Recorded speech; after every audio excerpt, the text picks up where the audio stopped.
I'm joined by Senator Ron Wyden. Thanks for being here, Ron. Thank you, Jeff. I want to start out by asking you about suicide. You have been a strong proponent for a national 3-digit suicide hotline number. And to you, this is personal. It is very personal, and there's a lot of Oregon history here.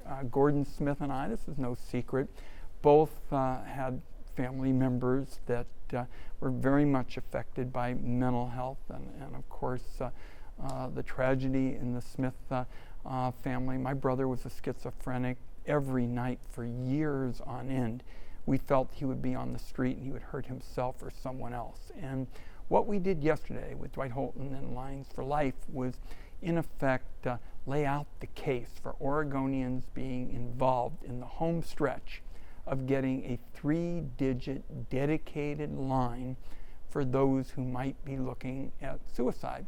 And a lot of folks, Jeff, might say, well, why won't 911 do? People say, Ron, what's wrong with that? 911 is wonderful.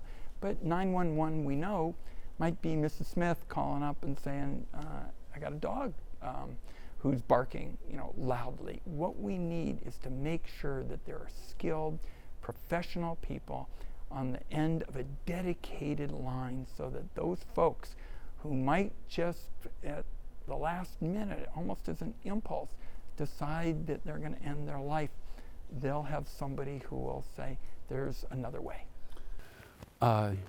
Your vacation's going to be over soon. When you get back to Congress, already there's sort of a complacency over gun control. And this happens after every mass shooting we have, every school shooting. We talk about gun control. As the weeks go by, there's a complacency. And you have warned about that. What's going to happen when you get back to Congress? Well, I'm very hopeful that now we can finally make a basic judgment. And it's not a Democratic judgment or a Republican judgment, but we're just going to say we're going to make it harder for violent people, people who represent risks to our country, like those that have been involved in terrorism. We're going to make it harder for them to get a gun. That's what we would get with our bipartisan, airtight, loophole-free system of background checks. And folks say, well, Oregon has a background check system. Yes, we do. But about 25% of the guns that are bought in our country aren't subject to a background check. So I have 3 priorities for this fall. Of course, background checks that we're touching on, election security, because I think 2020 is liable to make 2016 look like small potatoes compared to what we've been through in terms of election security issues. And then Senator Grassley and I have written the bipartisan bill to stop prescription drug companies price gouging, and I want to get that passed. Yeah, healthcare is still the number one issue with most folks. No matter what's going on in D.C., the number one issue. People will tell you, and I'm sure you've heard it on this show, insulin has gone up 13 times in recent years. It is not 13 times better. The only thing you get is a bigger price tag because the drug companies can get away with it. And Senator Grassley, he is a Republican farmer from Iowa, and I'm a Gray Panther from Oregon. We've put together a bipartisan approach to make sure that, for example, you don't subsidize all this price gouging, you rein it in. Let's talk about, it's been said in D.C. now, and with this presidency, abnormal is now normal, and every day there's something. Today, several things. A hurricane's bearing down on Puerto Rico, and the president tweeted this morning calling Puerto Rico the most corrupt country in the world.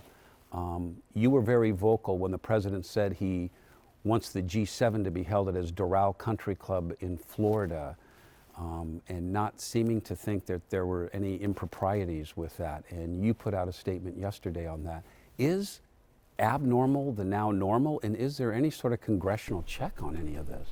Well, as I've indicated, I don't think the president is above the law. For example, Article 2 of the Constitution makes it clear that when we shook free of the British, we wanted, limited government. So on occasion, the Congress has stepped in to check him, particularly on the Russian sanctions bill. But I think, for example, election security, and I was just at DEF CON since we were together last, and I saw all these young people and a who's who of hackable voting machines. And we are seeing all over the country systems that are vulnerable, that are outdated, And the president will have to give his own explanation about why he won't step in and protect our country. But I've always seen the presidency as a unifying office. That's why this Puerto Rican comment today is so unfortunate. They're looking at yet another potential horrendous, disaster, and you want your president to be on your side, not ridiculing you.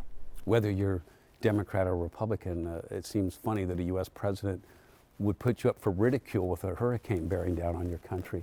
The other thing the president said that a lot of folks are talking about today, a report came out that he told his aides, build that wall no matter what. If you have to break the law, don't worry. I'll pardon you, but I want that wall built by 2020. And you have to ask if that's true, is there any kind of congressional oversight on that? There will be a lot of oversight on the question of the wall. Clearly, this is fitting in, and I wrote a long essay. If anybody's having problems sleeping, they can read the whole thing. But I made the point that the president is not above the law. That pertains to election security. That pertains to Bob Mueller's findings. That pertains to the issues with respect to the border. Nobody is above the law. And when the president says something like, I don't care if you break the law, what I think about in particular are all the young people in Oregon. We're trying to make sure that our young people see adults as role models who stress how important it is to comply with the law. You don't like laws in this country, we've got a process for changing them. It's called an election. But when adults, and particularly the President of the United States, makes light of complying with the law, I just think that sets a horrible example for young people. When it comes to immigration, this is an immigration question, that there's now questions about, they're thinking about changing the law. If you're born on a military base, you don't have automatic citizenship, that you'll have to go through a big rigmarole for that'll be a whole new system. Have you heard about that? The president keeps floating these trial balloons, which are really designed to send a message that is hostile to the whole question of what has been a fundamental principle for this country. Unless you're a Native American, odds are overwhelming that you are part of the immigrant experience in Oregon. My parents fled the Nazis in the 30s. Not all got out. I'm so proud of my dad. You can read about his work at the Holocaust Museum, and yet the president seems to believe that it is somehow an American value to walk that back. And I'll tell you, in the Wyden household and a lot of other households in Oregon, we don't share that view. All right, Ron Wyden, thank you. Thank you.